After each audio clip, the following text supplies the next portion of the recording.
Nascidos em um ambiente repleto de micro-organismos, todos os animais, incluindo o ser humano, são constantemente infectados por eles. Se você quer aprender um pouco mais sobre doenças bacterianas, acompanhe essa videoaula, tira suas dúvidas e deixa seus comentários. Vamos lá, pessoal?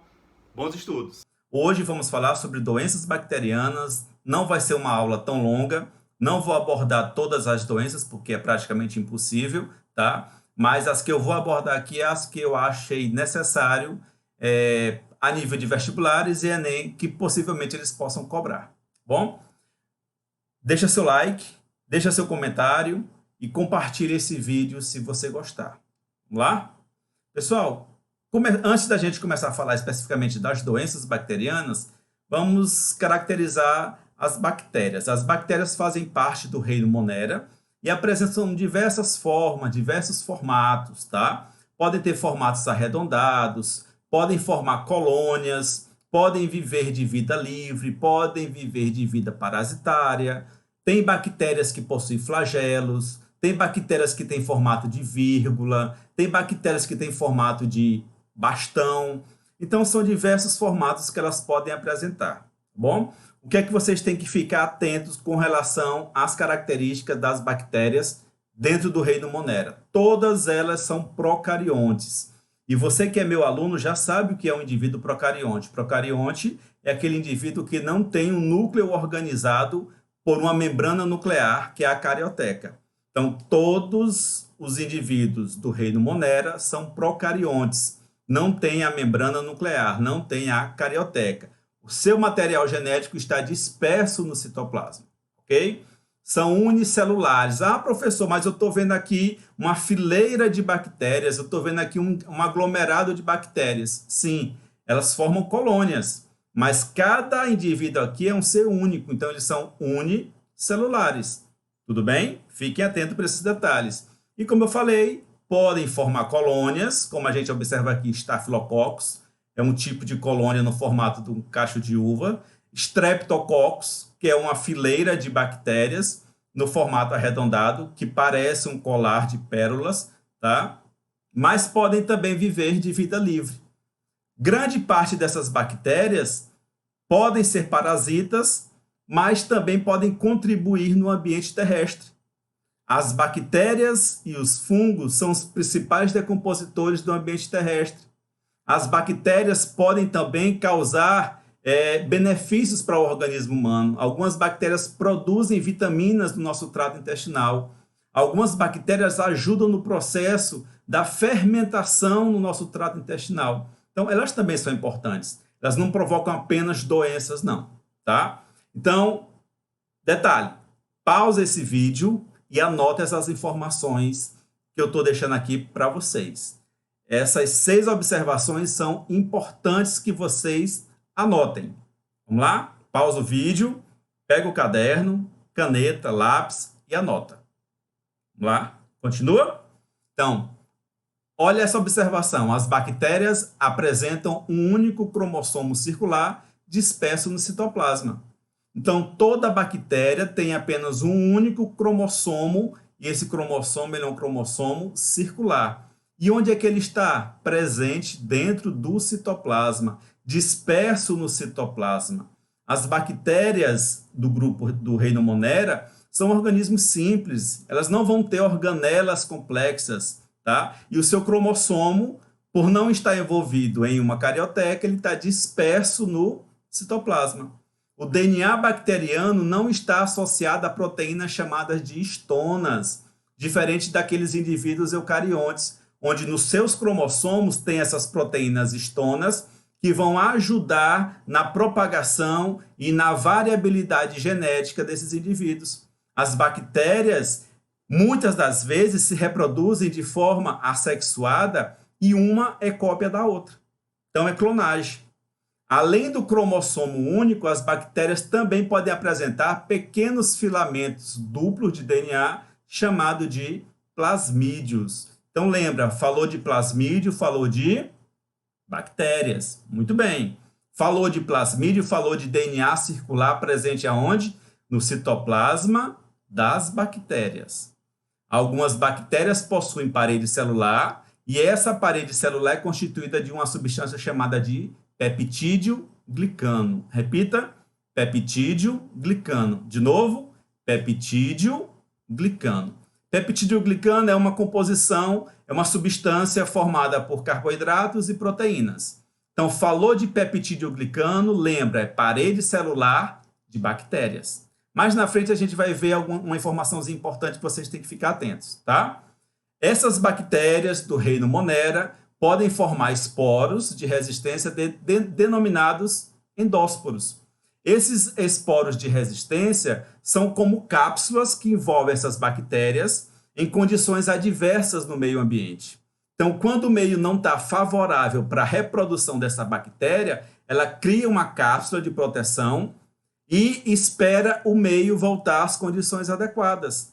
Então, ela rompe esse endósporo, ela rompe essa cápsula, esse esporo, tá? E começa o processo de reprodução apenas quando as condições ambientais voltarem ao normal. E as bactérias podem apresentar um ou mais flagelos, mas estes não são formados por centríolos. Lembra que eu falei? Bactéria não tem organela e centríolo é uma organela, tá? Então, elas não têm centríolos, mas elas podem ter, no caso, flagelos, um ou mais. E esses flagelos auxiliam as bactérias no processo de locomoção em ambientes úmidos e aquáticos. Anotou? Tem dúvida? Deixa nos comentários, tá bom? Ou então me pergunta lá no Instagram. Pessoal, atenção para a próxima imagem, para o próximo slide. Esta representação aqui que vocês estão vendo é do corpo de uma bactéria. Nem toda bactéria tem este formato, mas aqui é um exemplo clássico que os livros trazem, que representa a estrutura do organismo de uma bactéria. Então, o que é que eu posso observar? Ela vai ter um citoplasma, um nucleóide, flagelo, pile ou fímbrias, ribossomos, membrana citoplasmática ou membrana plasmática, parede celular e cápsula. Vamos lá. Detalhadamente. No citoplasma, o citoplasma também chamado de hialoplasma ou citosol, estão mergulhados o quê? O cromossomo bacteriano. Esse nucleóide aqui, ó, o cromossomo bacteriano. E ainda mais no citoplasma das bactérias estão mergulhados quem? Os ribossomos. Ribossomo é uma estrutura formada por RNA, ribossomo e proteínas e que tem a função de sintetizar proteínas para o organismo da bactéria. Anotou? Tem também membrana plasmática. Essa membrana plasmática é o que vai delimitar o corpo da bactéria, dividindo o espaço interno do espaço externo. As bactérias têm parede celular. Lembra desse detalhe. Grande parte das bactérias tem parede celular, que é uma estrutura de resistência. E tem outra função que a gente vai já ver, tá? E algumas bactérias podem formar cápsula.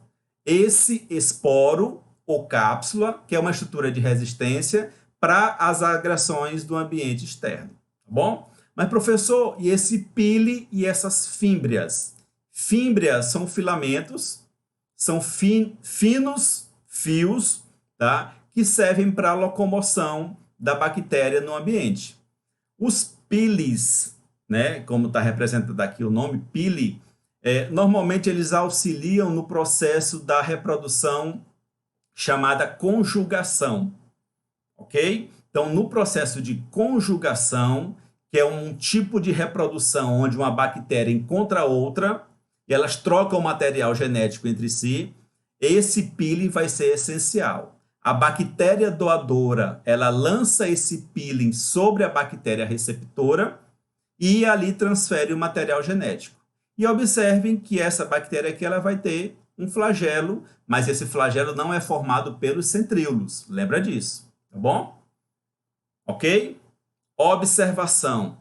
Anota. Pausa o vídeo e anota essa observação. Detalhe. As bactérias podem ser divididas em dois grandes grupos. As gram-positivas e as gram-negativas. Essa divisão é devida à composição química da parede celular. Então, algumas bactérias elas vão reter corantes de cor roxa e outras vão reter corantes na coloração avermelhada, meio rosa, tá bom? E isso serve para quê? Para diferenciação da morfologia delas. Algumas bactérias gram-positivas provocam determinados tipos de doenças. Outras que já são gram-negativas já provocam outros tipos de doenças. Então, essa observação é importante. Devido à composição da parede celular das bactérias, elas podem ser agrupadas em gram-positivas e gram-negativas. Quando se faz o cultivo de bactérias em laboratório e para posterior identificação, são utilizados corantes e esses corantes eles vão reter a coloração em algumas bactérias de forma roxa ou de forma meio avermelhada, roseada. Tá bom? Anotou? Se tem dúvida, comentário aqui. Posso passar? Vamos lá. E aqui a gente vai entrar na parte das doenças bacterianas para o vídeo não ficar tão longo assim, tá bom? Doenças bacterianas são comuns no nosso meio, tá? Como eu falei lá no início do vídeo, todos nós estamos envolvidos em um ambiente altamente contaminado, não só por bactérias, mas por fungos, por vírus, por vermes, tá? E esses micro-organismos, ao adentrar o corpo do ser humano, podem provocar doenças, tá? E essas doenças são inúmeras. Eu elenquei aqui algumas. Vamos lá. Botulismo, cólera, coqueluche, difteria, disenteria, febre tifoide, gonorreia, hanseníase, leptospirose, meningite, pneumonia, sífilis, tétano e tuberculose. Professor, eu tenho que aprender todas essas doenças? Todas não. Mas se você quiser estudar e se aprofundar um pouco mais sobre a característica de cada uma dessas doenças, legal, viu? Vai ser bom. Eu vou falar de algumas aqui, não vou falar de todas elas, senão a aula levaria mais de 1 hora de aula aqui e não seria tão produtivo, tá? Então, todas essas doenças listadas aqui são doenças bacterianas. Observação, novamente, anota, pausa o vídeo e anota. Pausou? Anotou? Vamos lá. As doenças causadas por bactérias são tratadas por antibióticos. Então, qual a droga, qual o medicamento específico para tratar doença bacteriana? Antibiótico, tá? Porém, o uso inadequado de antibióticos pode contribuir para a seleção de cepas, de bactérias, de colônias resistentes. E aí vai dar origem às superbactérias. E vocês têm que ficar atento, pessoal. Professor, a amiga do vizinho, da colega da minha irmã, ela tomou esse antibiótico e deu certo com ela porque o médico passou para ela. Eu posso tomar também? Não, o médico passou para ela, não foi para você. Então, fica atento, porque esse antibiótico, se você tiver com uma determinada infecção bacteriana, ele pode levar à seleção de superbactérias. E essas superbactérias podem causar doenças severas no seu organismo e pode levar você até mesmo a óbito. Entendido? Então, nunca tome medicamentos sem a prescrição médica, sem antes ter consultado o médico, porque ele sim vai receitar aquilo que é melhor adequado para o tratamento de doenças bacterianas. Vamos lá? Pessoal, eu quero que vocês atentem para esse termo. KCP. KCP. Ouviram? Repitam. KCP. Mas o que é isso, professor? Essa bactéria tão bonitinha, verdezinha, né? Essa bactéria é chamada de Klebsiella pneumoniae carbapenemase. Repitam. Klebsiella pneumoniae carbapenemase.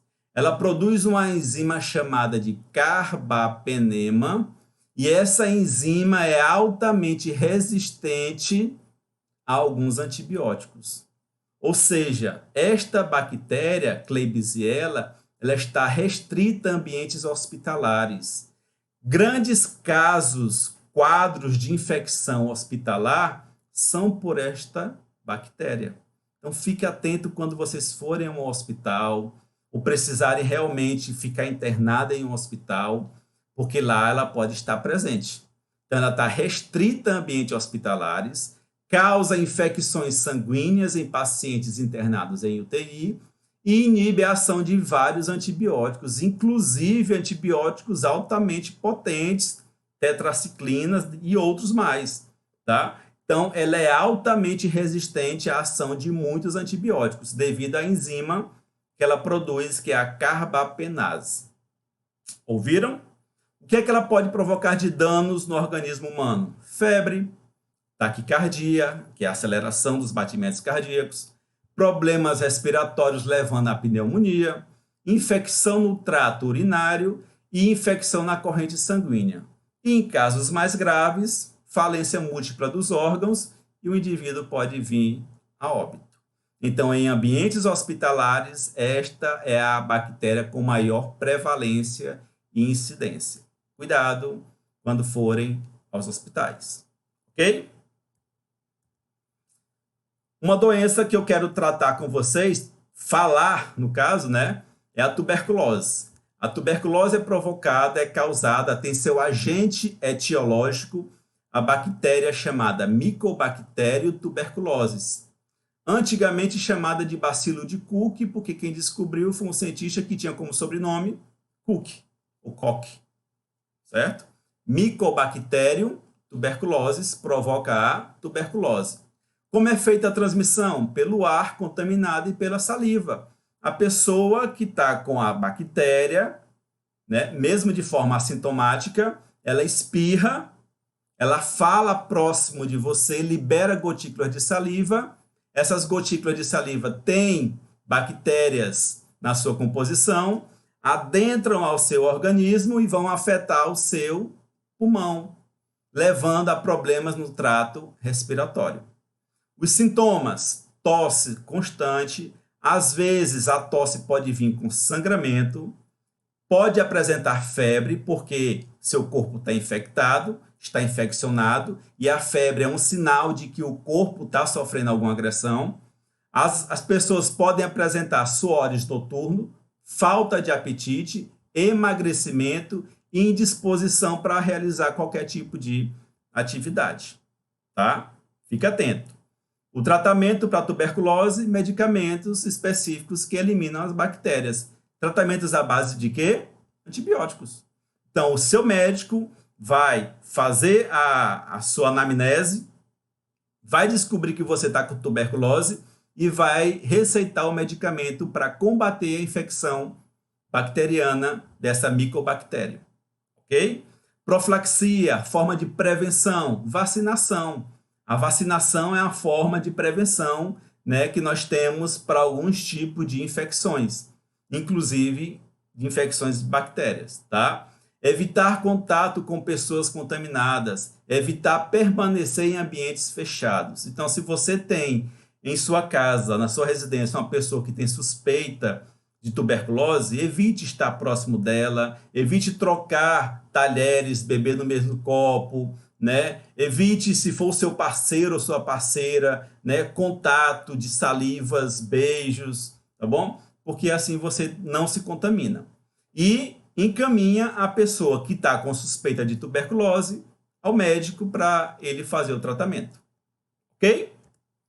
Outra doença bacteriana é a meningite bacteriana. Professor, meningite bacteriana. Por que você botou meningite bacteriana? É porque está trabalhando só com bactérias? Não.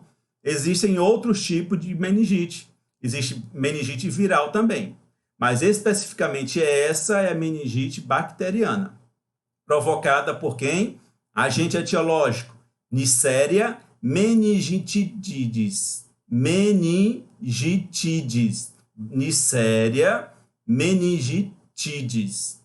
Precisa decorar o nome? Não.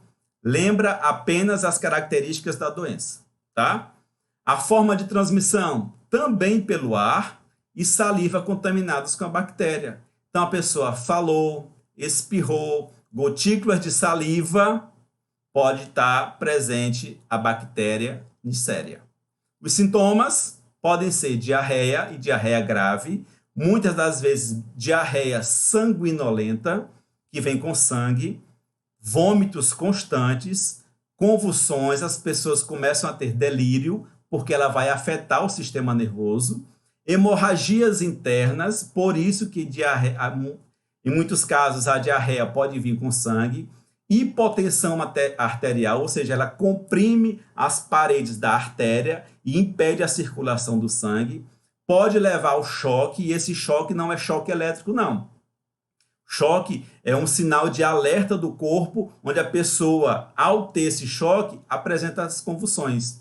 E frequentemente pode levar à morte se não houver o tratamento adequado. Tá?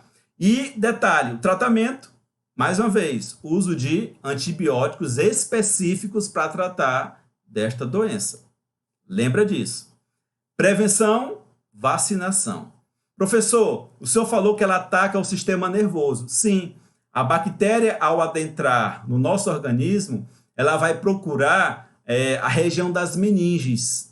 E meninges são membranas, né? No caso são 3, dura mater, aracnoide e pia mater, que envolve todo o nosso sistema nervoso, desde o cérebro até a medula. Então, a bactéria vai se alojar nessa região das meninges e provocar a meningite. Entendido? Existem relatos de que pessoas que estão com meningite não conseguem encostar o queixo aqui no tórax. E isso é verdade, porque provoca muita dor na coluna. Tá bom? Então, esse já é um sintoma da meningite bacteriana. Vamos passar? Dúvidas, comentários, deixem aqui embaixo.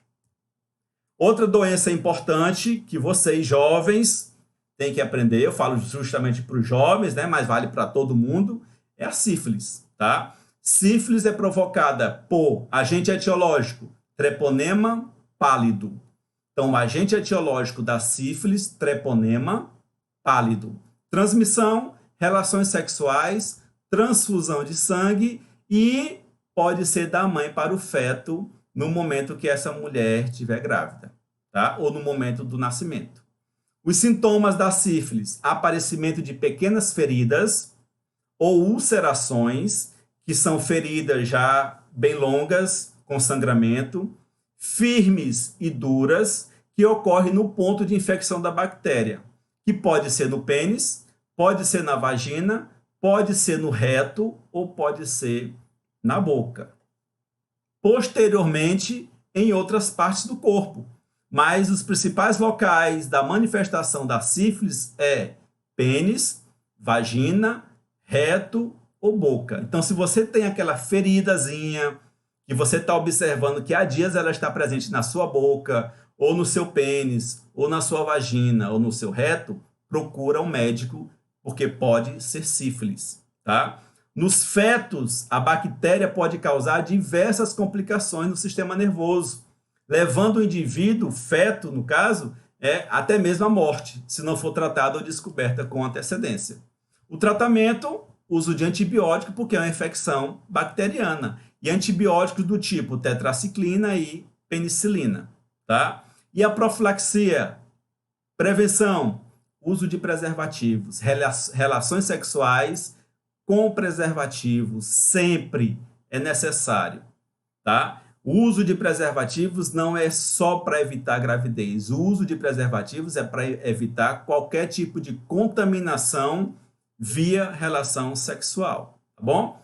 E relação do teste diagnóstico pré-natal, caso a mulher suspeite de estar com sífilis. Entendido? Vamos lá para a próxima? Hanseníase. Hanseníase, agente etiológico da hanseníase, Mycobacterium lepra. Mycobacterium lepra. Antigamente chamado de bacilo de Hansen, porque quem descobriu tinha um sobrenome chamado Hansen. Então, a hanseníase, também chamado de lepra, tá? Em alguns casos, tem como agente etiológico Mycobacterium lepra. Forma de transmissão, contato direto com pessoas doentes, pegando literalmente na pele da pessoa que está com hanseníase, pela pele ou pelo ar, e após contatos íntimos e prolongados com o portador. Então, se você suspeita estar com hanseníase, tá? Que são pequenas manchas que podem aparecer na sua pele, e normalmente essas manchas são indolores ao toque, tá? Você tem que procurar o tratamento médico. Sintomas: aparecem manchas na pele, ulcerações e deformidades, se avançar o quadro, lesões nas terminações nervosas, causando perda da sensibilidade. Pessoal, hoje o tratamento é fácil, a cura, mas se for diagnosticada com antecedência, tá? E a cura vai ser através do tratamento com antibióticos. Então, se você suspeita de uma mancha, e essa mancha na sua pele, ela já está por um longo período, e ao tocar ou ao espetar uma agulha, por exemplo, você não sente nenhuma dor, procura um médico. Pode ser hanseníase. Entendido?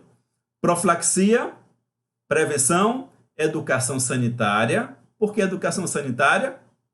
Porque você tem que estar atento a lavar as mãos, não tocar em pessoas que estejam contaminadas, tratamento imediato dos doentes. Os doentes que têm hanseníase têm que ser isolados, tem que ficar em locais isolados, ter pratos, copos, talheres, as roupas deles têm que ser lavadas de forma separada também dos outros da residência. Vacinar todos os familiares e pessoas que convivem intimamente com o doente. Então, se você tem casos na família ou já apresentou casos na família, você tem que tomar a vacina para hanseníase. Entendido? E, normalmente, no mês de janeiro, chamado Janeiro Roxo, é o Dia Mundial de Prevenção da Hanseníase. Então, fiquem atentos, tá? O Ministério da Saúde, ele estipulou o mês de janeiro como um mês para o tratamento, para prevenção, para informações a respeito da hanseníase. E lembra, tem cura, se for diagnosticada com antecedência. Ok? Pessoal, eu elenquei aqui algumas doenças bacterianas, existem muito mais. Vocês vão estudar em casa e vão tirar as dúvidas comigo, ou pelo YouTube ou lá pelo Instagram. Tudo bem? Então, fiquem atentos. Nosso Instagram é Oziel César JR e o nosso YouTube é o canal Biociências. Lá vocês vão encontrar diversas aulas, diversas informações, posts diários a respeito da biologia em geral, tá? E podem ficar à vontade para comentar, pessoal. Podem ficar à vontade para compartilhar essas informações. E lembra, se gostou da aula, curta essa aula e comenta também. Professor, eu estou com dúvida nisso, fiquei com dúvida naquilo. Deixa um comentário aqui embaixo, tá bom? E quem é meu aluno já sabe um bordão meu, que é estude. Estude, estude. Continue estudando, que vale a pena. Tá bom, pessoal? Então, hoje eu me despeço. Fiquem atentos para as próximas aulas. Estudem essas doenças bacterianas e outras também, que nós estamos aqui para ajudar na medida do possível. Até mais e valeu!